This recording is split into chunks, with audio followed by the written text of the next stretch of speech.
Station থেকে আমরা প্রথমেই রওনা হয়েছিলাম সি বিচের উদ্দেশ্যে।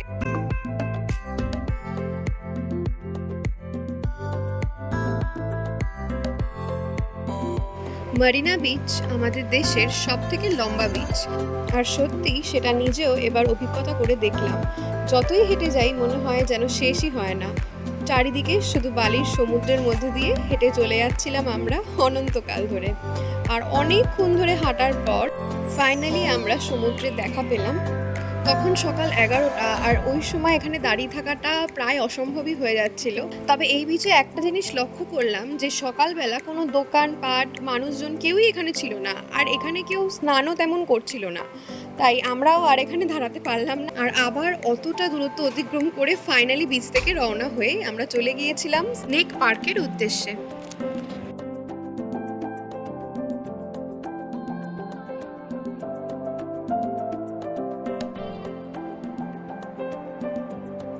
চারিদিকে এত গাছপালা দেখে প্রথমেই আমার জায়গাটি খুবই ভালো লাগছিল।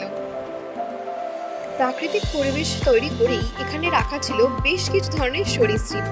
প্রথমেই আমরা চলে এসেছিলাম এই কুমিরটির কাছে, আর চারিদিকের পরিবেশটা খুবই ভালো লাগছিল দেখতে। সবই মনে হচ্ছিল যেন একটা ন্যাচারাল দৃশ্য। এরপর আমরা যেটা দেখলাম সেটা দেখে মনটা সত্যি খুশি হয়ে গেল।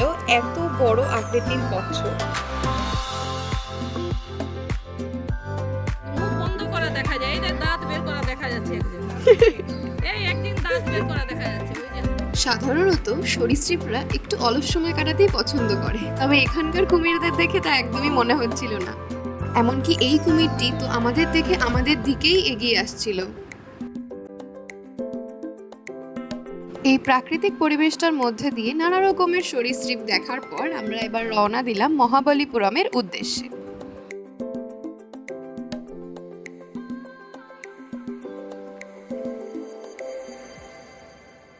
ভেতরটা আনএক্সপেক্টেডলি একটু বেশি সুন্দর লাগছিল। চারিদিকটা খুবই সুন্দর হলেও যেহেতু এটি অনেকটা জায়গা জুড়েই অবস্থিত, তাই আমরা আবার অনেকটাক্ষণ ধরে হেঁটেই যাচ্ছিলাম, ঠিক যেমন সি বিচে অনেকটা সময় হাঁটলাম।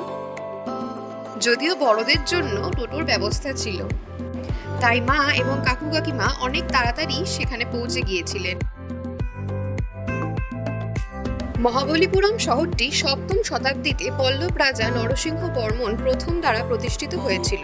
এই মণ্ডপ, মন্দির বা রথের আকৃতির গঠনগুলি সম্পূর্ণই একটিমাত্র গ্রানাইট পাথর দ্বারাই নির্মিত হয়েছিল, যা একটি ইউনেস্কো ওয়ার্ল্ড হেরিটেজ সাইট। এখান থেকে গণেশরাজ স্টোন টেম্পল যাওয়ার পথেই পড়েছিল এই ছোট্ট সুন্দর বাজারটি। এখানেও একটিমাত্র পাথরকেই খোদাই করে এত সুন্দর সুন্দর মন্দির, হাতির স্তম্ভ সমস্ত কিছুই বানানো হয়েছিল, যা দেখতে সত্যি খুবই আকর্ষণীয় লাগছিল। সারা দিনের জার্নির পর এবার আমরা চলে এসেছিলাম সম্পূর্ণ একটা ইকো ফ্রেন্ডলি রেস্টুরেন্টে।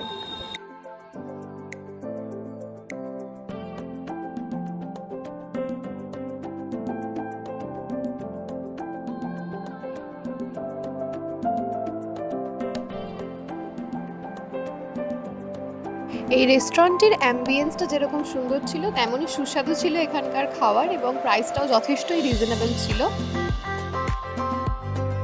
সকালের অত রোদ আর গরমে সমুদ্রটা আমরা ভালোভাবে উপভোগ করতে পারিনি, তাই মায়ের ইচ্ছে ছিল বিকালে আর একবার সমুদ্রে আসার। দিন শেষে আমরা প্রত্যেকেই খুবই ক্লান্ত হয়ে পড়েছিলাম, এবং এই একটা দিনেই আমরা সমগ্র চেন্নাইটাকে খুবই ভালো করে উপভোগ করতে পেরেছি।